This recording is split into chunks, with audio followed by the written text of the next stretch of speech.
Bollywood cafe आज explain कर रहा है एक Spanish movie the red thread. ये मूवी 2016 में रिलीज हुई थी और अभी ये मूवी नेटफ्लिक्स पे अवेलेबल है। इस मूवी में एक एयर होस्टेस और एक आदमी को बार बार डेस्टिनी मिलाती है और उनके नहीं चाहते हुए भी डेस्टिनी उनके साथ क्या खेल खेलती है देखेंगे हम इस मूवी में। मूवी की शुरुआत में साउथ अमेरिका के कंट्री अर्जेंटीना के एक शहर बोनोस एरिस के एयरपोर्ट पर एक एयर होस्टेस चेक इन के लिए रिसेप्शन की तरफ बढ़ रही है। चेक इन के बाद में ये एयर होस्टेस एक काउंटर पे जाके गाना सुनने लग जाती हैं। तभी वो देखती हैं कि उसके पास में एक और आदमी आके सॉन्ग सुनने लगता है। एयर होस्टेस प्रॉपर्ली सॉन्ग को प्ले नहीं कर पा रही थी तो ये आदमी इस एयर होस्टेस की सॉन्ग सिलेक्शन में हेल्प कर देता है और इसके बाद में ये दोनों एक दूसरे को स्माइल पास करते हैं। इन लोगों को नहीं पता कि इनकी बिना बात किए हुए ये छोटी सी मीटिंग इनकी जिंदगी को कैसे पूरी तरह से बदल के रख देगा। द रेड थ्रेड जो इस मूवी का नाम है और एक चाइनीज प्रोवर्ब है जो ये कहती है कि irrespective of your place and time, आप कहीं पर भी पैदा हो या फिर कहीं पर भी रहे, किस्मत की डोर आपको अगर मिलाने में लग जाए तो फिर उसको कोई भी नहीं रोक सकता। इस डोर को या तो आप छोटा कर सकते हो या फिर इसको लंबा कर सकते हो, आप इसको कभी भी तोड़ नहीं सकते। डेस्टिनी अगर आपको मिलाने पे उतारू हो जाए तो दुनिया की कोई भी ताकत आपको मिलने से नहीं रोक सकती। और इसी प्रोवर्ब को प्रूव करता मूवी का अगला सीन है जिसमें ये आदमी जिसका नाम मैनुअल होता है तो वहाँ पर वो एयर होस्टेस जिसका नाम एब्रिल होता है वो एक माइनर बॉय को अपने साथ में लाती है और मैनुअल को कहती है कि ये सीट इसकी है, लेकिन वो लड़का कहता है कि मैं विंडो सीट प्रेफर करता हूँ। एब्रियल मैनुअल को बताती हैं कि ये लड़का अपने पेरेंट के बिना जर्नी कर रहा है और इसकी जिम्मेदारी मेरे ऊपर है, इसलिए तुम इसका ध्यान रखना और इसको किसी भी चीज की जरूरत पड़े तो मुझे बुला देना। एब्रियल की फ्रेंड एब्रिल को बताती हैं कि हमारी एक को एयर होस्टेस को कल ड्रिंक करने की वजह से सस्पेंड कर दिया गया है। तो एब्रिल कहती है कि मुझे हेडेक की टेबलेट दो और ये सब बकवास मत करो। एब्रिल की फ्रेंड उसको हेडेक की टेबलेट दे देती है। फ्लाइट को टेक ऑफ हुए काफी टाइम हो चुका होता है और अब मैनुअल एब्रिल के अकेले होने का वेट करता है और जब उसकी को एयर होस्टेस पैसेंजर्स को सर्व करने के लिए जाती है तो वो एब्रिल के पास चला जाता है। तो एब्रिल पूछती है कि क्या तुम्हें नींद नहीं आ रही है क्या? तो मैनुअल कहता है कि मुझे फ्लाइट की जर्नी से बहुत डर लगता है। तो एब्रिल पूछती है कि तुम आज ट्रेवल क्यों कर रहे हो, बिजनेस के लिए या प्लेजर के लिए? तो एब्रिल कहता है कि मेरे लिए बिजनेस और प्लेजर दोनों एक जैसी चीज है, क्योंकि मैं इनोलॉजिस्ट हूँ जो वाइन बनाने में एक्सपर्ट हूँ और मेरे वाइन बनाने का बिजनेस है। इस बात पे एब्रिल थोड़ी मुस्कुरा देती हैं और वो देखती हैं कि उसके पास में ही उसकी को एयर होस्टेस अपने किसी फ्रेंड के साथ रोमांटिक हो रही थी, जिसको देखकर ये दोनों एक दूसरे के सामने स्माइल पास करते हैं। ये दोनों मिलके कुछ देर और बातें करते हैं। तभी फ्लाइट में एक जर्क आता है तो मैनुअल पूछता है कि क्या ये नॉर्मल है? तो एब्रिल कहती है कि ये बिल्कुल नॉर्मल है, फ्लाइट में ऐसा होता रहता है। तो मैनुअल एब्रिल को इशारे में कहता है कि क्या हम दोनों किस करे तो वो भी नॉर्मल होगा क्या? तभी वो एयर होस्टेस जो अंदर अपने फ्रेंड के साथ रोमांटिक हो रही थी वो बाहर आ जाती है। तो फिर मैनुअल वहाँ से चला जाता है और एब्रिल भी अपनी जगह पे बैठ जाती है। थोड़ी देर बाद में मैनुअल फिर देखता है कि वो दूसरी एयर होस्टेस पैसेंजर्स को सर्व करने के लिए चली गई है। तो वो फिर से एब्रिल के पास जाता है। तो एब्रिल कहती है कि यहाँ पे बार बार मत आओ, कोई तुम्हें देख लेगा और मुझे काम भी करना है। तो मैनुअल उसको पूछता है कि तुम्हारी बॉडी पे ये टैटूज कैसे हैं? तो एब्रिल अपनी बॉडी पे बने हुए टैटूज मैनुअल को दिखाती हैं। एक टैटू को दिखाते हुए वो कहती हैं कि ये मेरे एक्स बॉयफ्रेंड की निशानी है। एब्रिल मैनुअल को एक टैटू अपने थाइस पे बना होता है वो भी दिखाती हैं। इसके बाद में एब्रिल मैनुअल को अपनी सीट पे जाने के लिए कहती हैं, लेकिन किस्मत की डोर इनको मिलाने में जुटी थी। तभी वहाँ पर फ्लाइट में एक जर्क आता है और ये दोनों एक दूसरे से वापस टकरा जाते हैं और अब ये एक दूसरे को बिल्कुल भी रजिस्ट नहीं कर पा रहे हैं और दोनों मिलके यहाँ पे किस करते हैं। इसके बाद में मैनुअल एब्रिल से कहता है कि फ्लाइट लैंड होने के बाद में क्या तुम मेरे साथ लंच करोगी क्या? तो एब्रिल कहती है कि मैं तुम्हारा वेट करूंगी, तुम मुझे कस्टम क्लियरेंस के बाद में मिलना। इसके बाद में मैनुअल वहाँ से चला जाता है। में फ्लाइट लैंड करती है। अब मैनुअल और एब्रिल दोनों ही बाहर मिलने के लिए एक्साइटेड थे। एब्रिल की सारी फ्रेंड चली जाती हैं। एब्रिल मैनुअल के क्लियरेंस का वेट करती हैं और उसको लाइन में खड़ा हुआ देखती हैं। लेकिन डेस्टिनी ने यहाँ पर फिर एक बहुत बड़ा रोल प्ले किया और यहाँ एयरपोर्ट पर कस्टम में बहुत बड़ा इश्यू हो जाता है, इसलिए यहाँ पर सबका क्लियरेंस थोड़ी देर के लिए रोक दिया जाता है और सिक्योरिटी सभी पैसेंजर्स को वेट करने के लिए कहती हैं और किसी को भी क्लियर नहीं करती हैं, जिसकी वजह से अब एब्रिल मैनुअल का वेट करती ही रह जाती हैं और ये दोनों यहाँ पे नहीं मिल पाते। इन लोगों ने किसी भी तरह का फोन नंबर, ईमेल आईडी या कोई भी कांटेक्ट नहीं लिया था, जिसकी वजह से ये एक दूसरे को कांटेक्ट नहीं कर पाते हैं और देखते ही देखते 7 साल बीत जाते हैं। अब एब्रिल की शादी हो चुकी होती है। उसका हस्बैंड ब्रूनो जो एक म्यूजिकल रॉक स्टार है और इस हैप्पी कपल का एक 3 साल का बेटा है फेलिक्स। एब्रिल अब मैनुअल को पूरी तरह से भूल चुकी है। वो अपने बेटे और अपने हस्बैंड ब्रूनो के साथ बहुत खुश हैं। दूसरी तरफ मैनुअल की भी शादी हो चुकी है। उसकी वाइफ लॉरा एक फेमस प्रोफेशनल फोटोग्राफर है और इस हैप्पी कपल की भी एक डॉटर है। मैनुअल की वाइफ लॉरा मैनुअल को हद से ज्यादा प्यार करती हैं। ठीक उसी तरह एब्रिल का हस्बैंड भी एब्रिल को बहुत प्यार करता है और एब्रिल का हस्बैंड ब्रूनो भी एक रॉक स्टार होता है, इसलिए ब्रूनो को भी काफी जर्नी करनी पड़ती थी। इसलिए ब्रूनो और एब्रिल अक्सर अलग अलग फ्लाइट्स में ही घुमा करते थे।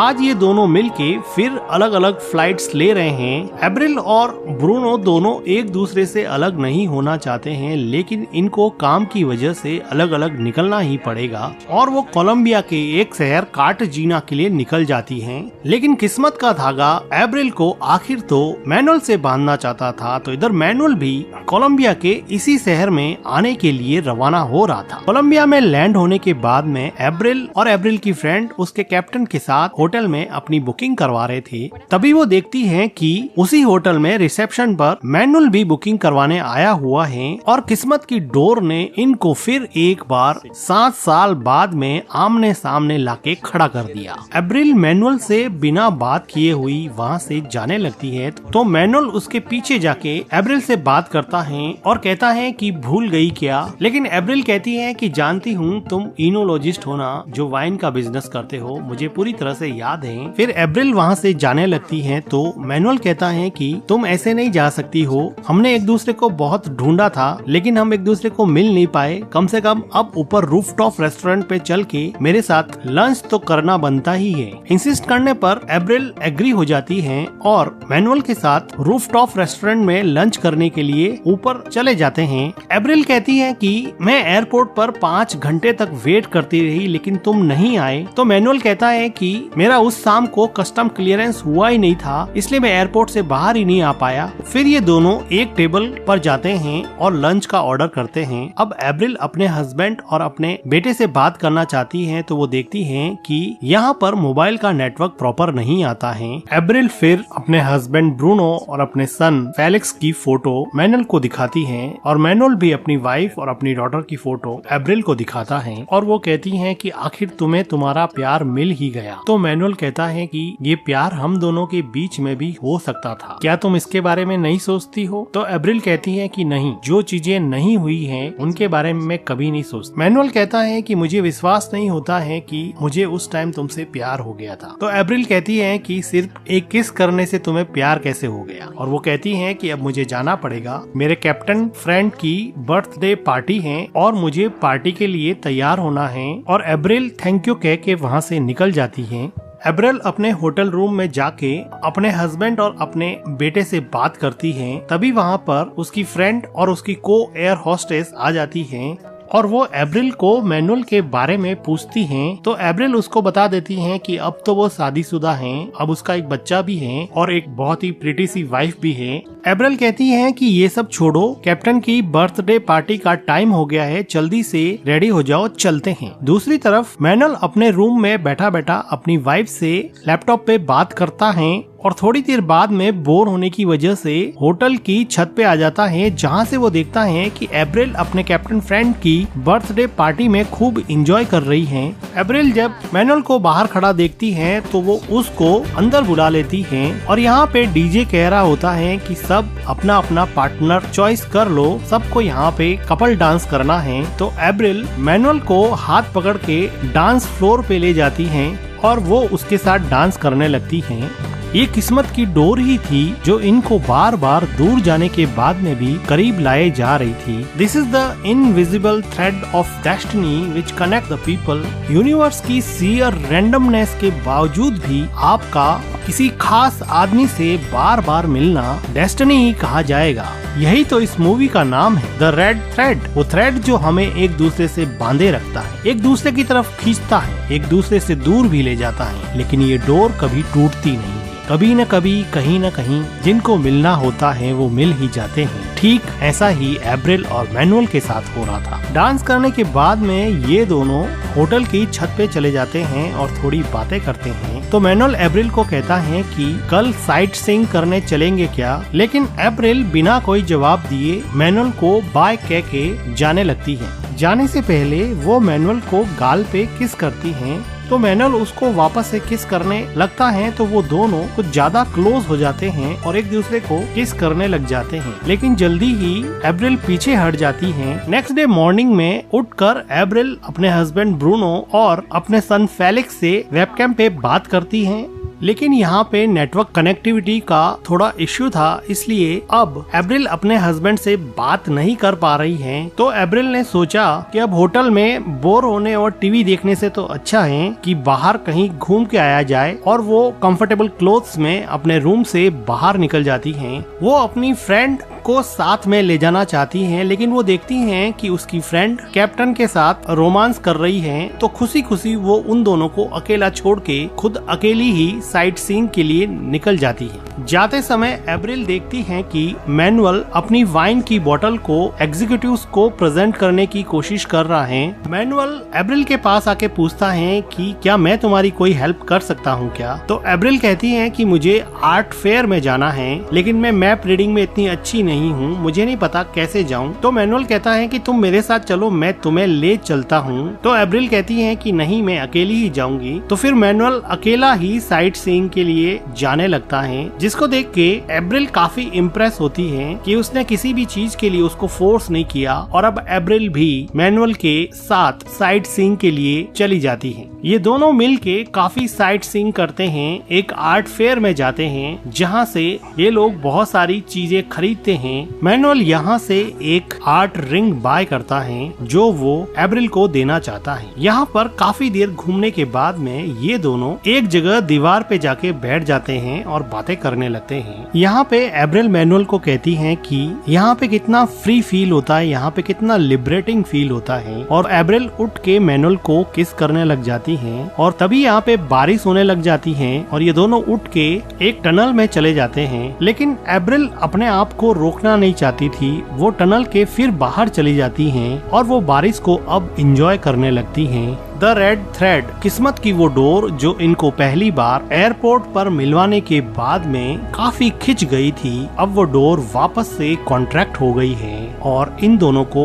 बेहद करीब ले आई है। लाइफ में बारिश कोई प्लान नहीं कर सकता, सेरेंडिपिटीज कोई प्लान नहीं कर सकता, रैंडमनेस और चांसेस कोई प्लान नहीं कर सकता। ये सब डेस्टिनी है, और इसी डेस्टिनी के चलते अप्रैल और मैनुअल एक दूसरे के साथ यहाँ पे इंटीमेट होने लग जाते हैं। नेक्स्ट डे मॉर्निंग में मैनुअल अप्रैल को वही रिंग गिफ्ट करता है जो वो आर्ट फेयर से कल लेके आया था। थोड़ी देर बाद में मैनुअल की वाइफ का फोन आता है, तो अप्रैल बड़े ध्यान से सुनती है। वो सुनती है कि मैनुअल ये कह रहा है कि मैं मीटिंग में बिजी हूँ, मुझे 1-2 दिन और लग जाएंगे, और वो अपनी वाइफ से झूठ बोल रहा होता है, जिसकी वजह से एब्रिल को ऐसा लगा कि वो भी तो ऐसा ही कर रही है और उसको थोड़ा गिल्टी फील होने लगता है। मैनुअल एब्रिल को पूछता है कि क्या हुआ, तुम इतनी अपसेट क्यों हो, मेरी वाइफ का कॉल आंसर किया इसलिए तुम अपसेट हो क्या? तो एब्रिल कहती है कि नहीं, मुझे अच्छा नहीं लग रहा कि तुम किसी और के साथ हो। तो मैनुअल कहता है कि वो तो तुम भी हो ना, तुम्हारा भी तो एक हस्बैंड है ना।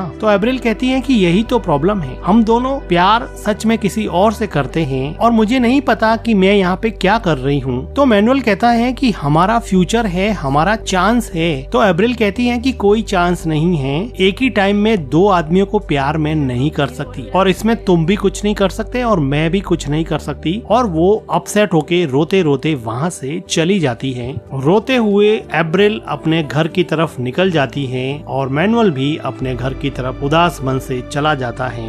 काफी दिन बीत जाते हैं। अब मैनुअल का मन अपने काम में भी नहीं लग रहा होता है। वो बार बार फेसबुक पर एब्रिल की फोटोज देख के अपने आप को तसल्ली देने की कोशिश करता है। थक हार के मैनुअल अब एब्रिल को मैसेंजर पर मैसेज करता है कि अब मुझसे सहन नहीं होता है, चलो मिलते हैं। इंस्टेंटली मैसेज को एब्रिल पढ़ती है और कुछ सोचने के बाद में वो रिप्लाई करती है कि नहीं, मैं तुमसे नहीं मिलना चाहती। इस जवाब को पढ़कर मैनुअल काफी डिसअपॉइंट हो जाता है और एब्रिल ने भी ये जवाब अपनी खुशी से नहीं लिखा था। उसको पता था कि वो मैनुअल से मिलती रहेगी तो चीजें और ज्यादा बिगड़ जाएगी, इसलिए उसने अपने आप को रोक लिया था। लेकिन किस्मत की door, the thread of destiny ने कुछ और ही प्लान किया था। आज मैनुअल की वाइफ लॉरा, जो कि एक फेमस प्रोफेशनल फोटोग्राफर है, आज ब्रूनो, जो कि एक म्यूजिक रॉक स्टार है, उसका फोटो शूट कर रही है और उसके साथ में उसकी वाइफ एब्रिल भी आई है। ऐसे तो मैनुअल कभी भी अपने वाइफ की फोटो शूट साइट पे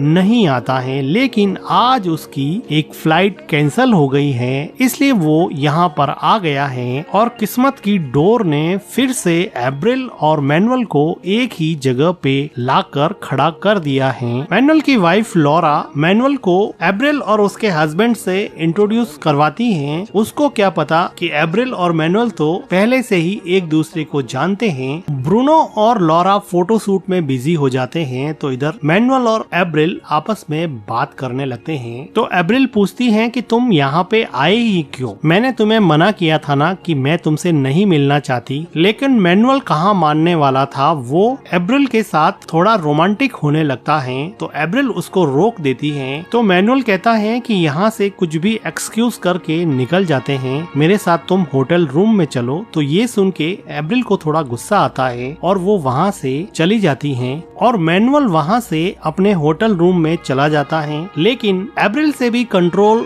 हो नहीं रहा था तो वो फाइनली मैनुअल के रूम में जाती है और उसके साथ इंटीमेट होती है। तभी वहाँ पे फोन रिंग करने लगता है और जब एब्रिल फोन पिक करती है तो उसको पता चलता है कि उसके फोन पे 20 मिस कॉल आए हुए हैं जो उसने पिक नहीं किए क्योंकि वो मैनुअल के साथ रोमांटिक हो रही थी। आज वो अपने बेटे फेलिक्स को स्कूल से पिक करने जाने वाली थी, लेकिन बीच में मैनुअल आ गया और वो उसके साथ रोमांटिक होने के चक्कर में अपने बच्चे को स्कूल से पिक करना भूल गई। तो उसकी टीचर ने एब्रिल को बहुत बार कॉल किए और फाइनली उसने फेलिक्स के डैड ब्रूनो को बुला के फेलिक्स को स्कूल से पिक करवाया। अब एब्रिल इस बात से बहुत डर जाती है कि वो मैनुअल के साथ रोमांटिक होने के चक्कर में किस तरह अपनी फैमिली को खतरे में डाल रही है। अब एब्रिल रोते हुए अपने घर पे जाती है और घर पर जाकर एब्रिल अपने बेटे फेलिक्स को देखती है कि वो सो रहा है। तो अब एब्रिल को अपनी गलती का एहसास हुआ। दूसरी तरफ मैनुअल की वाइफ लॉरा फोटोशूट साइट पे उसके द्वारा ली हुई मैनुअल और एब्रिल की कुछ फोटो वो मैनुअल को बताती है और एक स्पेसिफिक फोटो को जूम करके दिखाती हैं जिसमें मैनुअल काफी इंटेंस होके एब्रिल की तरफ देख रहा था। अब लॉरा एक प्रोफेशनल फोटोग्राफर थी, वो किसी की भी फेस रीडिंग कर सकती थी। वो चेहरे पे आए इमोशंस को इजीली पढ़ लेती और उसको अब पता चल गया कि एब्रिल और मैनुअल के बीच में अफेयर चल रहा है। तो वो लॉरा को कहता है कि मैं तुम्हें ये सब बताने ही वाला था। तो लॉरा कहती है कि क्या मतलब है बताने ही वाला था? मतलब तुम किसी से भी मिले, तुम्हें प्यार हो गया, तुम उसके प्यार में पड़ गए और मेरा टाइम खत्म। तो मैनुअल कहता है कि देखो ऐसी चीजें कभी कभी हो जाती हैं, दीज थिंग्स हैपन। तो लॉरा कहती है कि मेरे साथ तो नहीं होती, ऐसी चीजें तुम्हारे साथ ही क्यों होती है? मुझसे ज्यादा प्यार करने वाली औरत तुम्हें जिंदगी में कभी नहीं मिलेगी, और वो वहाँ से चली जाती है। दूसरी तरफ एब्रिल भी अपने घर में बहुत दुखी होती है। ना तो वो मैनुअल के साथ ओपनली रह सकती है और ना ही क्लियरली अपने हस्बैंड को उसके बारे में बता सकती है। वो अंदर ही अंदर घुट रही होती है। उसको बार बार परेशान और रोता हुआ देख के उसका हस्बैंड ब्रूनो कहता है कि तुम बताओ तुम्हारे साथ क्या हुआ है, तुम इतनी परेशान क्यों रहती हो, तुम मुझे क्लियरली बताती क्यों नहीं हो। बहुत ज्यादा इंसिस्ट करने पर अब एब्रिल कह देती है कि उसने झूठ बोला था। वो उस दिन उसके बेटे फेलिक्स को इसलिए लेने नहीं गई थी क्योंकि वो एक आदमी मैनुअल के साथ रोमांटिक हो रही थी और काफी टाइम से उसके साथ रिलेशन में है। ये सुन के ब्रूनो काफी शॉक हो जाता है और वो कहती है कि मैं यहाँ से जा रही हूँ, मैं सब कुछ छोड़ के यहाँ से जा रही हूँ। तो उसका हस्बैंड ब्रूनो कहता है कि तुम्हें जहाँ जाना है तुम जा सकती हो, मैं तुम्हें नहीं रोकूंगा, लेकिन मैं तुम्हें कभी माफ नहीं करूंगा और ना ही फेलिक्स तुम्हें कभी माफ कर पाएगा। इस बात पे एब्रिल बहुत रोती है, लेकिन वो नहीं चाहते हुए भी अब घर को छोड़ के जा रही थी। वो टेक्स्ट करके मैनुअल को एयरपोर्ट पे बुलाती है और भारी मन से अपने हस्बैंड की तरफ देखते हुए टैक्सी में बैठ जाती है और हमेशा हमेशा के लिए मैनुअल के साथ रहने के लिए निकल पड़ती है। लेकिन डेस्टिनी को कुछ और ही मंजूर था। अब मैनुअल एयरपोर्ट पे पहुंच चुका है और भारी मन से रोते हुए एब्रिल भी एयरपोर्ट पर पहुंच गई है। एब्रिल कार में बैठी बैठी मैनुअल को देख के बहुत रोती है। उसको समझ में नहीं आ रहा कि वो क्या करे। वो अपने हस्बैंड और बेटे को छोड़ के आई है और मैनुअल के साथ नई जिंदगी शुरू करना चाहती है। ये वही सपना है जो उसने कई सालों पहले अपने हस्बैंड के साथ भी देखा था। अब वो एक नई खुशी की तलाश में अपनी सारी दुनिया छोड़ के निकल पड़ी है। भारी मन से हिम्मत बटोर कर एब्रिल मैनुअल को मैसेज करती है कि मैं आज तुमसे नहीं मिल सकती। एब्रिल मैनुअल को मैसेज पढ़ते हुए कार के अंदर से ही देखती है। वो डिसअपॉइंट होके अपना फोन अपनी कोट की जेब में रख देता है। एब्रिल ड्राइवर को बोलती है कि चलो यहाँ से, और वो फिर से अपने घर की तरफ चली जाती है क्योंकि डेस्टिनी की डोर तो उसके हस्बैंड के साथ भी जुड़ी थी, उसके बच्चे के साथ भी जुड़ी थी, जो अब फिर से कॉन्ट्रैक्ट हो रही है और उसकी फैमिली को वापस पास लाने का काम कर रही है। रैंडम इमोशनल आउटबर्स्ट ने एक ऐसा इरेशनल डिसीजन एब्रियल को लेने पे मजबूर कर दिया और वो एक झटके में वापस अपने घर की तरफ मुड़ गई है। क्या वो मैनुअल से कभी मिलेगी, किसे पता। डेस्टिनी, किस्मत किसे कब कहां कैसे मिला दे कोई नहीं कह सकता। इसी के साथ ये मूवी एंड हो जाती है। मूवी का एक्सप्लेनेशन अगर आपको अच्छा लगा हो तो वीडियो को लाइक कीजिएगा, हमारे चैनल को सब्सक्राइब कीजिएगा and thank you for watching.